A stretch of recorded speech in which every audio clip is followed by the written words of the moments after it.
For today's video, magluluto po tayo ng mapo tofu in Japanese style. But before that, kung bago lang po kayo sa aking channel, please subscribe and hit the notification bell para po kayo maging updated sa aking mga incoming videos.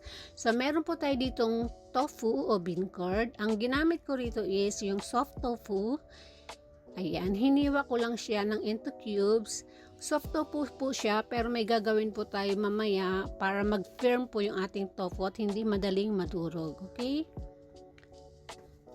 So, ito na po guys, ang gagawin natin sa tofu. Soft tofu siya, kasi siya, pakukuluan lang natin siya. And then, pag nakita nyo nang nagkumulo yung tubig is, hayaan lang natin siya. Patayin nyo lang yung apoy and then, hayaan nyo lang siya doon sa mainit na tubig na yan. And then, mag-prepare na po tayo ng ating seasoning. Meron po ako dito 1 tablespoon na low salt soy sauce. Ayan. Ito is depende ha, according to your taste guys ha. Pero yan lang po talaga yung normal na gamit namin para hindi po masyadong maalat. Meron dito yung 1 tablespoon na cooking wine. Kung wala kayong cooking wine, you can also add mirin. Tapos nilagyan din natin ng sugar. Konti lang. Para ma-enhance naman yung mabalance yung lasa niya. Kasi lalagyan pa natin ng oyster sauce. Ayan. Konti lang guys yung oyster sauce. Pampadagdag lang ng lasa.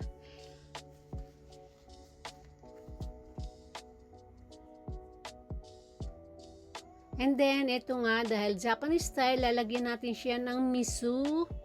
Mauubos na yung aming miso paste. Ayan. Huwag nyo masyadong damihan guys. Tama lang. Yung sakto lang sa panlasa nyo. Tapos pag halu-haluin natin mabuti hanggang matunaw yung ating miso paste.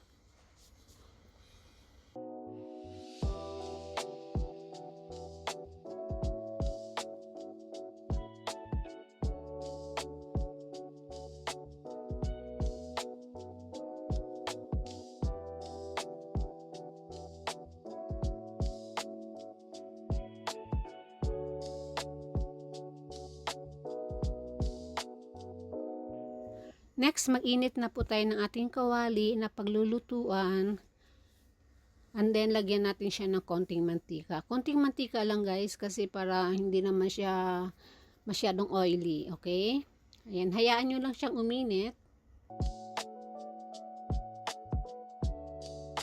Next, ilagay na po natin yung ating pre-cook na minced pork. Kaya po, sinabi ko na pre-cook kasi yung minced pork po dito guys is nabibili siya ng nakapak na. So, masyadong marami. Usually, ang ginagamit namin na pork is 100 grams lang.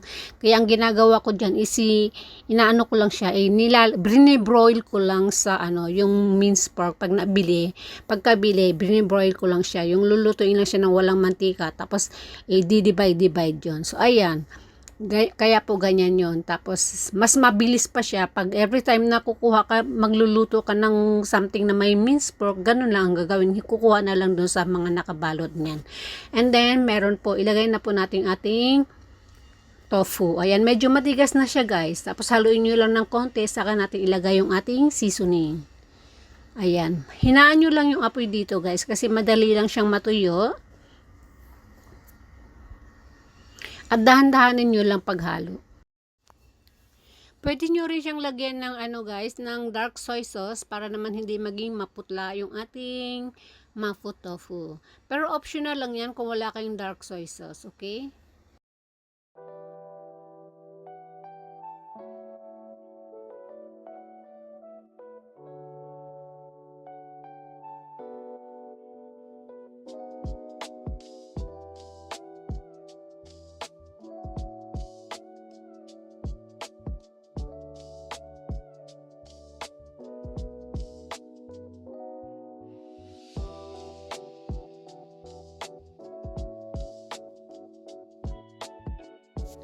Next, isunod naman natin yung ating ginawang slurry na cornstarch at saka 1 tablespoon na tubig, tapos 1 teaspoon na cornstarch. So, haluin nyo lang mabuti yun bago nyo ihalo, isahog dito sa ating minced pork at bean curd. Okay? Haluin nyo mabuti at dahan-dahan lang sa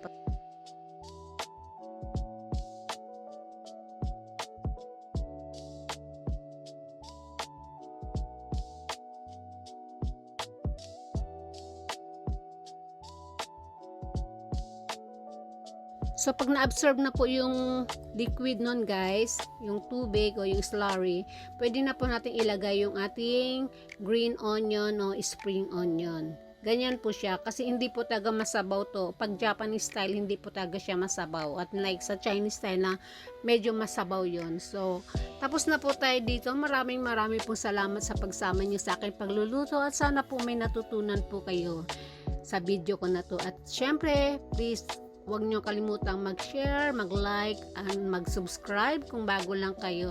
And then, hit the notification bell para po kayo maging updated sa aking mga susunod na video. Maraming po salamat. Bye and see you soon.